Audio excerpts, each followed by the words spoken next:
The Activance Hair Growth Treatment Combo Pack comprises a full-size 200 ml spray bottle and a travel size 80 ml, either with a spray top or calibrated dropper for your choice.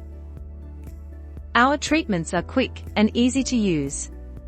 The proper daily dosage for hair growth and regrowth is 20 sprays, that's 5 ml, applied to the affected scalp areas.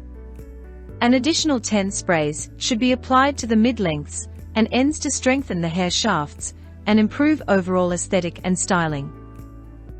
If you're someone who doesn't want to spend a lot of time restyling your hair, the dropper option could be perfect for you. With the dropper, you can apply it directly to the scalp without messing up your hair or ruining your hairstyle. This means you can save time and effort by using the dropper on days when you're not shampooing your hair. It's a convenient way to take care of your scalp and maximize hair growth without affecting your styled hair. To use the dropper, follow these steps.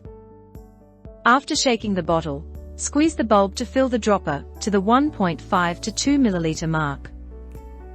Part your hair, then place the tip of the dropper onto the exposed affected scalp, then glide along the part to apply the treatment directly to your scalp. The hair growth nutrient liquid will be drawn out of the tip of the dropper without the need to squeeze the bulb. Squeezing the bulb may result in too much treatment flooding out at once. Repeat this application for a total of 3 times or until all areas of your scalp are covered. After application, pat the scalp gently, wait 10 minutes, then touch up styling as usual if required. To find out more, please visit our website, activance.com.